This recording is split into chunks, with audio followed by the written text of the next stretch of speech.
علی بھائی اگلا سوال ہے کہ درود ابراہیمی میں آل ابراہیم پر جو درود پڑھا جاتا ہے آخر اس سے کیا مراد ہے؟ کیونکہ عموماً یہودیوں کی جانب سے بھی مسلمانوں پر یہ طنز کی جاتی ہے کہ ہم بنی اسرائیل ہی آل ابراہیم ہیں اور ہم پر درود پڑھے بغیر تم لوگوں کی نماز نہیں ہوتی۔ آپ یہودیوں کی بات کر رہے ہیں، ہمیں تو مسلمان میں جو بنو اسماعیل ہیں نا ہاشمی، وہ کہتے ہیں دیکھو جی نماز ہے تو ساڑھے تو درود پڑھ دو، آل محمد درود پڑھے بغیر تھوڑی نماز ہی نہیں ہوتی۔ تو وہ بھی ٹائٹل اویل کر رہے ہوتے ہیں۔ تو میرا خیال ہے درود ابراہیمی کا ترجمہ نہیں انہوں نے پڑھا۔ درود ابراہیمی میں کہیں نہیں یہ نہیں ہے کہ آل ابراہیم پہ ہم درود پڑھ رہے ہوتے ہیں۔ اس کا ترجمہ یہ ہے کہ اللہم صلی علی محمد وعلی آل محمد، اے اللہ درود بھیج، رحمت بھیج محمد صلی اللہ علیہ وآلہ وسلم پر اور ان کے اہل بیت پر، جیسا کہ تو نے درود بھیجا تھا، پاسٹ ٹینس کا صیغہ ہے، ابراہیم اور آل ابراہیم پر۔ یہ نہیں ہے کہ ہم آل ابراہیم پہ درود بھیج رہے ہوتے ہیں، ہم آل ابراہیم کے جس حصے پہ درود نماز میں بھیج رہے ہوتے ہیں وہ آل محمد ہے، بنو اسماعیل، جیسا کہ بنی اسرائیل پہ بھیجا تھا نا۔ بعد میں تو بنی اسرائیل اللہ تعالیٰ کی مغضوبی علیہم بن گئی نا، جب انہوں نے اپنے پیغمبروں کی نافرمانی شروع کر دی۔ تھے وہ تو قرآن میں ہے، یا بنی اسرائیل اذکروا نعمتی التی انعمت علیکم وانی فضلتکم علی العالمین۔ یاد کرو میری اس نعمت کو کہ میں نے جو تم پر کی تھی اور تمہیں سارے جہان والوں پہ فضیلت دی تھی۔ تو بنی اسرائیل بڑی لاڈلی تھی، 3 کتابیں آئیں، تورات، زبور، انجیل، ہزاروں پیغمبر آئے۔ بعد میں جب برگشتہ ہوئے دین سے تو پھر ضربت علیہم الذلہ والمسکنہ، ذلت اور مسکنت ان کا مقدر بن گئی۔ اب اللہ تعالیٰ نے بنو اسماعیل کو قیامت تک کے لیے چنا ہے۔ تو ہم یہ درود ابراہیمی میں یہودیوں پہ درود نہیں بھیج رہے ہوتے، بلکہ اس کا ترجمہ ہے جیسا کہ بھیجا تھا۔ تو سر جو یہودیوں کے بزرگ تھے، ہم تو ان کو علیہ السلام کہتے ہیں، رضی اللہ عنہ کہتے ہیں۔ حضرت عیسیٰ یہودی تھے، یہودی نسل تھے نا، ان پیغمبروں کی ہم عزت کرتے ہیں۔ حضرت داؤد علیہ السلام، حضرت سلیمان علیہ السلام سب یہودی نسل تھے، ان کے جو صحابہ تھے ہم ان کی عزت کرتے ہیں۔ لیکن اگر وہ کہتے ہیں آج کے یہودیوں پہ ہم درود پڑھ رہے ہیں تو ان پہ پڑھ نہیں رہے، ہم کہہ رہے ہیں جیسا کہ اے اللہ تو نے ان پر درود بھیجا تھا۔ اور درود کیا تھا کہ اللہ تعالیٰ نے بنو اسرائیل کو چنا تھا، ان پہ اپنی رحمت کی تھی، ان میں پیغمبر بھیجے، کتابیں بھیجی، من و سلوہ، ان کو جنتی خوراکیں کھلائیں۔ آج تک اس کے اثرات باقی ہے، دیکھ لیں یہودی بڑے خوبصورت ہوتے ہیں، ان کے باؤ اجداد نے جنتی خوراکیں کھائی ہوئی ہیں۔ جس طرح آپ کے پیر جو ہیں وہ اچھی خوراکیں کھاتے ہیں، اے سی میں رہتے ہیں تو وہ بھی بڑے خوبصورت ہوتے ہیں، چٹی چمڑی ہوتی ہے۔ تو اس طریقے سے یعنی اثرات تو ہوتے ہیں۔ تو یہ ہم ان کے اوپر درود نہیں بھیج رہے ہوتے، بلکہ ایک پاسٹ ٹینس کے صیغے کا ذکر کر رہے ہوتے ہیں۔ ٹھیک ہوگا؟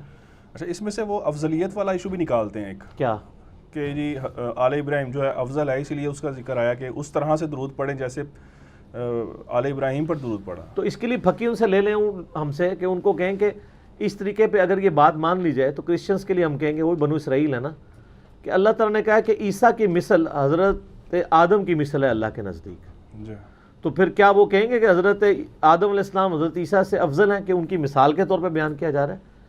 اس میں افضلیت غیر افضلیت کا ذکر نہیں ہو رہا، بلکہ اس مماثلت کا ذکر ہو رہا ہے کہ جیسا کہ ان کو تو نے نوازا تھا ان کو بھی نواز۔ یہ نہیں ہے کہ جتنا ان کو نوازا تھا ان کو نواز۔ اب اس میں کئی چیزیں جو امت محمدیہ میں ٹرانسفر نہیں بھی ہوئی، مثلا بنو اسماعیل کو اللہ نے نبوت سے نہیں نوازا نبی صلی اللہ علیہ وسلم کے بعد، بنی اسرائیل پہ آل ابراہیم پہ تو نبی آتے گئے، یہ دروازہ تو بین ہو گیا نا۔ لیکن ایک فضیلت ایسی دی کہ بنو اسرائیل کی جو نبوت تھی، ان کے جو پیغمبر تھے وہ وقت کے لیے اور ایک قوم کے لیے ہوتے تھے۔ بنو اسماعیل کے پیغمبر کو اللہ تعالیٰ نے پوری جہان والوں کے لیے بنایا اور قیامت تک کے لیے بنایا۔ تو جیسا کہ اس میں بات فضیلت کی ہو رہی ہے، اس کی انٹینسٹی کی نہیں ہو رہی، اس کی فارمز کی یا موڈز کی یا کیٹیگرائزیشن کی بات نہیں ہو رہی ہے۔ ٹھیک ہے، تو ہم تو کہتے ہیں، ہم تو مطلب افضلیت دیتے ہیں۔ اگر کوئی دینا چاہتا ہے کہ جی ہم حضرت عیسیٰ سے زیادہ محبت کرتے ہیں نبی علیہ السلام سے بڑھ کے، اور نبی علیہ السلام سے بھی محبت کرتا ہے، تو ہم اس کو کافر تو نہیں کہتے، ہم کہتے ہیں کسی پیغمبر کی نفی نہ کرے، لا نفرق بین احد من رسلی۔ ٹھیک ہے، اگر کرسچن کہتا ہے کہ میں محمد رسول اللہ کو بھی مانتا ہوں لیکن میری زیادہ عقیدت حضرت عیسیٰ کے ساتھ ہے، دین وٹ، کیا فرق پڑ جائے گا؟ یہاں تو سنی شیعہ حضرت علی و بکر کی محبت کے اوپر لڑ رہے ہیں، اس سے کیا دین کے اوپر فرق پڑتا ہے؟ اس سے بھی نہیں کوئی فرق پڑتا، اس سے بھی کوئی فرق نہیں پڑتا اس حوالے سے۔ باقی یہ ٹھیک ہے کہ نبی علیہ السلام نے کہا کہ تم مومن کامل نہیں ہوگے جب تک سب سے بڑھ کر نہ ہو جاؤں، ٹھیک ہے؟ تو اگر کوئی کسی میں کسی حوالے سے کمزوری پائی جاتی ہے، ویسے کلیم تو کوئی نہیں کرے گا کمزوری پائی جاتی ہے، پریکٹیکلی تو سارے مسلمانوں کے دل میں رسول اللہ کی جو محبت ہے نا، وہ دنیا کی محبتوں سے کم ہی ہے، کیونکہ جب ہمیں چوز کرنے کی باری آتی ہے نا، تو ہم رسول اللہ کی محبت میں گلے پھاڑ کے نعرے تو لگا سکتے ہیں گستاخانہ کارٹونز کے اوپر، داڑھی نہیں رکھ سکتے۔ داڑھی رکھنے سے ہمیں کون سی چیز مانے ہوتی ہے؟ محبت کا تقاضا ہے۔ آج تک یہ جو نوجوان شیشے توڑ رہے ہیں، کسی نوجوان نے آ کے اعلانیہ نیت کی ہے کہ تم نے رسول اللہ کے کارٹون بنائے صلی اللہ علیہ وآلہ وسلم اور ان کی مبارک داڑھی میں بم دکھایا تو میں داڑھی کر آج سے پہلے نہیں رکھی تھی، میں ہوں رکھتا جے، چلو آ جاؤ نال ٹھوس۔ تو یہ جذباتی ڈاکٹرائن دکھتی ہے، علمی ڈاکٹرائن ذرا مشکل کام ہے، ٹھیک ہو گیا۔ اچھا علی بھائی اگلا سوال ہے کہ درود شریف میں آل محمد سے مراد کیا نبی صلی اللہ علیہ وآلہ وسلم کی اولاد یعنی اہل بیت ہیں، یا کہ روحانی اولاد کے طور پر پوری امت ہی اس میں داخل ہے؟ روحانی اولاد تو ہم ہیں، اس میں تو کوئی شک نہیں ہے۔ قرآن میں ہے نا، النبی اولیٰ بالمؤمنین من انفسہم وازواجہ امہاتہم، نبی علیہ السلام مومنین کی جانوں پر ان کی جان سے بھی بڑھ کر حق رکھتے ہیں، اور نبی کی بیویاں امت کی مائیں ہیں، تو لہٰذا نبی علیہ السلام امت کے روحانی باپ ہوئے اور ہم نبی صلی اللہ علیہ وآلہ وسلم کی روحانی اولاد ہوئے۔ لیکن ایز فار ایز درود شریف از کنسرن، تو اس میں آل محمد سے مراد نبی علیہ السلام کی روحانی اولاد نہیں ہے، بلکہ آپ کی بیگوٹن اولاد ہے۔ اور وہ غدیر خم کی حدیث میں زید بن ارقم نے بتایا وہ اہل بیت کون ہے: آل عقیل، آل جعفر، آل عباس اور آل علی۔ ویسے شیعہ تو صرف آل علی کو ہی لے کے چل رہے ہوتے ہیں، لیکن یہ سارے نبی علیہ السلام کا ہاشمی خاندان سب کے سب اہل بیت ہیں۔ درود ابراہیمی میں بھی آل محمد سے مراد اہل بیت محمد ہے صلی اللہ علیہ وآلہ وسلم، وہ قیامت تک جو ہاشمی خاندان ہے، کیونکہ صحیح بخاری میں یہ حدیث ہے کہ صحابہ نے کہا ہم نے آپ سے سلام تو سیکھ لیا، آپ ہمیں وہ درود سکھائیں جو ہم آپ اور آپ کے اہل بیت پہ پڑھیں۔ وہاں آل کا لفظ نہیں ہے، اہل بیت۔ تو آپ میں سے ہم میں سے کون بندہ ہے جو دعویٰ کرے گا کہ میں اہل بیت ہوں، سوائے وہ جو سید ہیں؟ غیر سید تو نہیں کہہ سکتا میں اہل بیت رسول ہوں۔ تو بخاری کے الفاظ ہیں آپ ہمیں وہ درود سکھائیں جو ہم آپ کے اہل بیت پہ پڑھیں۔ تو نبی علیہ السلام نے کہا کہ پڑھو اللہم صلی علی محمد وعلی آل محمد کما صلیت علی ابراہیم۔ تو آل کی ڈیفینیشن نبی علیہ السلام نے خود اہل بیت سے کی ہے۔ وہ کہتے ہیں دیکھیں قرآن میں آل فرعون کا بھی ذکر ہے، فرعون والے، تو یہاں آل محمد سے مراد محمد والے، تو محمد والے ہم بھی ہیں۔ یہ چیزیں سب اس وقت تک تھیں جب تک نبی علیہ السلام اسے کیٹاگرائز کر کے خود کلیئر نہ کرتے۔ اگر یہ بخاری کی حدیث نہ ہوتی نا تو آپ کرالری کے طور پہ بے شک پوری امت کو بیچ میں شامل کر لیتے، لیکن چونکہ نبی علیہ السلام نے اس کو کلیئر کٹ یہ بات کر دی ہے، آپ سے جو سوال ہوا ہے تو آپ نے اس میں اہل بیت کو ہی شامل کیا ہے، باقی لوگوں کو نہیں۔ باقی تو ہم اس کے ساتھ بہت کچھ لگا دیتے ہیں، وَأَصْحَابِهِ وَعُلَمَاءِ مِلَّتِهِ، وہ بھی بریلوی ہی و دیوبندی ہی۔ ظاہر ہے علماء ملتی جب کوئی بریلوی کہہ رہا ہوگا تو وہ اپنے علماء کو کہہ رہا ہوگا، دیوبندی علماء کو علماء ملتی نہیں کہہ رہا ہوگا، ٹھیک ہے نا جی۔ اور پھر آگے وہ کہتے ہیں اولیاء امتی ہی، اولیاء بھی اپنے فرقے کے۔ تو بس ادھر تک ہی رہے ہیں، اللہم صلی علی محمد و آل محمد، ٹھیک ہے۔ باقی رہ گئے ادر دین اہل بیت جو لوگ فوت ہو چکے ہیں، ان کو ہماری دعاؤں کا حصہ ویسے ہی مل رہا ہے، وہ تو ہم پہ واجب ہے۔ ربنا اغفر لنا ولاخواننا الذین سبقونا بالایمان، اہل ایمان کی نشانی ہے کہ وہ اپنے مرے ہوئے لوگوں کے لیے دعا کرتے ہیں۔ تو ہم دعا جب کرتے ہیں اللہم ربنا آتنا فی الدنیا حسنہ وفی الآخرۃ حسنۃ وقنا عذاب النار، پوری امت کے لیے دعا ہو رہی ہوتی ہے۔ لیکن درود کے اندر آل محمد سے مراد اہل بیت ہیں، بخاری میں واضح موجود ہے۔ اب مجھے کوئی عربی لنگوسٹک کی جتنی مرضی کہانیاں کرائے، اس کا اینڈ رزلٹ تو ہے کہ نبی علیہ السلام نے اس کو ڈیفائن کرنا ہے نا۔ اس طریقے سے اگر آپ رزلٹ نکالنے شروع کریں گے، آپ جو مرضی نکالتے رہیں، عربی لنگوسٹک کے اوپر آپ جائیں گے تو پھر بہت معاملات خراب ہو جائیں گے۔ اصطلاحاً معنی جو چل رہے ہوتے ہیں وہی لینے ہوتے ہیں، اور جب نبی علیہ السلام اس کی خود تشریح فرما دیں پھر تو کسی کی جرت نہیں ہے کہ وہ یہ بات کر جائے۔ مثال کے طور پر اردو میں ہم شوربہ لفظ جو استعمال کرتے ہیں، فارسی کا لفظ ہے نا. اگر میں کہوں میں نے شوربے سے روٹی کھائی تو آپ سمجھ جائیں گے یا تو وہ چکن کا شوربہ ہوگا یا آلو مٹر کا شوربہ ہوگا, یہی سمجھیں گے نا. لیکن فارسی لنگوسٹک میں شوربے کا مطلب ہوتا ہے, لنگوسٹک میں اصطلاح میں یہی مطلب ہے فارسی میں بھی شوربے کا. شور کہتے ہیں نمک کو, با کہتے ہیں پانی کو, نمک والا پانی. تو آپ اگر میں کہوں میں شوربے سے روٹی کھائی تو آپ یہ کہیں گے کہ علی بھائی نے ایک کولی میں تھوڑا سا نمک لیا, اس میں پانی ڈال کے گھول کے کھائی, ایسے تو نہیں کہیں گے, کیونکہ اصطلاحاً اس کا مطلب کچھ اور ہے. یہی کھلواڑ غلام پرویز نے کیا ہے. اس نے قرآن کی اس کو لغت ہی لادا لکھنی پڑ گئی, اسی لیے آپ کو پتا ہے اس نے اپنی لغت لادا لکھی ہے.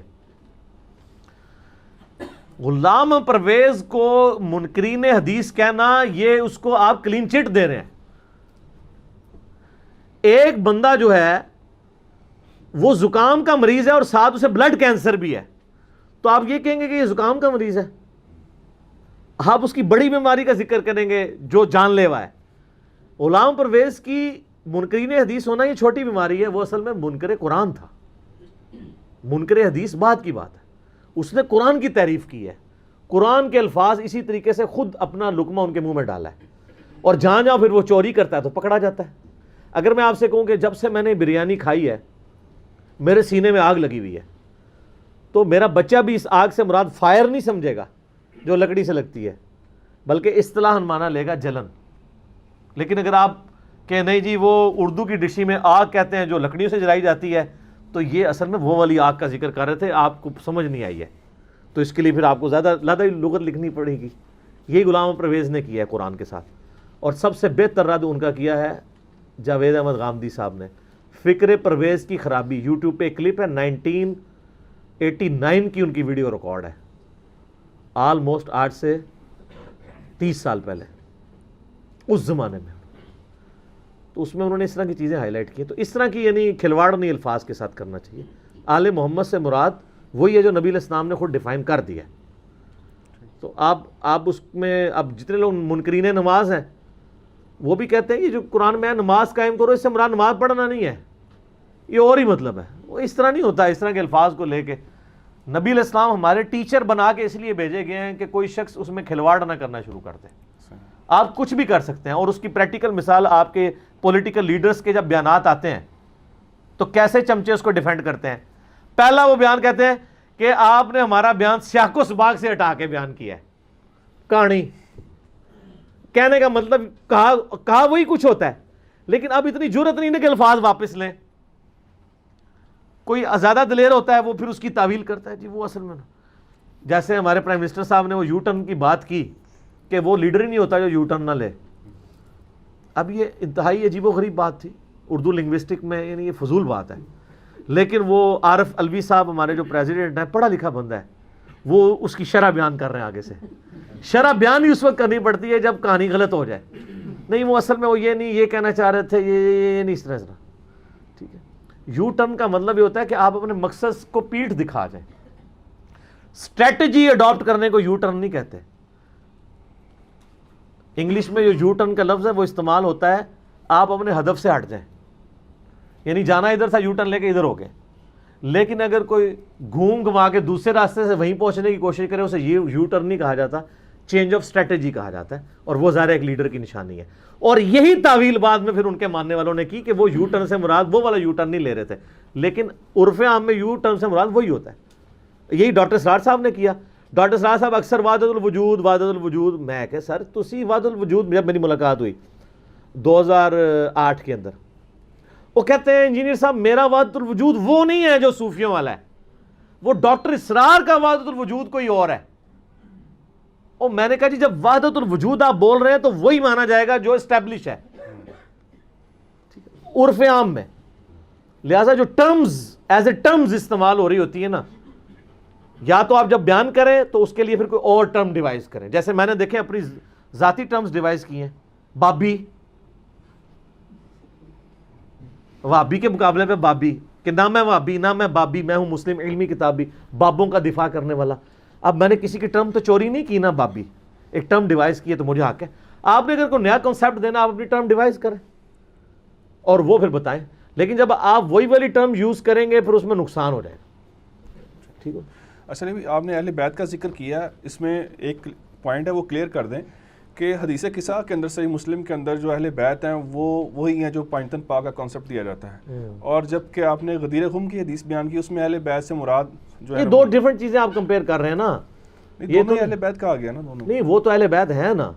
یہ تو آپ اس طرح کہہ رہے ہیں اگر کسی اور حدیث میں آتا نا اس وقت تو انہوں نے اہل بیت ہونا تھا نا. حضرت حسن حسین کی شادی ہو کے ان کے بچے تو نہیں ہوئے ہوئے تھے نا, انہوں نے اہل بیت ہونا تھا نا. باقی نبی علیہ السلام کے جو باقی خاندان کے لوگ ہیں وہ اس میں الٹیمیٹلی شامل ہیں. غدیر خم کی حدیث میں اہل بیت, قرآن اور اہل بیت کا جو ذکر آیا صحیح مسلم کی, تو زید ابن ارقم نے خود ڈیفائن کیا نا کہ اہل بیت سے مراد کون سے ہیں, اور اس میں انہوں نے نبی علیہ السلام کی بیویوں کو بھی خارج کر دیا. انہوں نے کہا کہ جو یہ اہل بیت ہیں یہاں اہل بیت سے مراد حضور کی بیویاں نہیں ہیں, بلکہ اس سے مراد وہ ہیں جو نبی علیہ السلام کے دودھ کے رشتے کے لوگ ہیں جن پر قیامت تک کے لیے صدقہ حرام ہے, اور وہ ہیں آل عقیل, آل جعفر, آل عباس اور آل علی. اچھا مجھے بتائیں, یہ شیعہ سے ذرا پوچھیں, یہ مسلم بن عقیل اہل بیت نہیں تھے؟ اہل بیت جب وہ کہتے ہیں جی اہل بیت کے اتنے لوگ شہید ہوئے, اس میں مسلم بن عقیل کو, تو مسلم بن عقیل تو آل علی تو نہیں ہے, عقیل تو بڑا بھائی تھا مولا علی کا. ان کی ڈاکٹرائن میں تو پھر وہ بھی فارغ ہو جائے گا اہل بیت سے, وہ ماننا پڑے گا. تو یہ ان کی بات بالکل غلط ہے. نبی علیہ السلام کے خاندان کی بات ہو رہی ہے.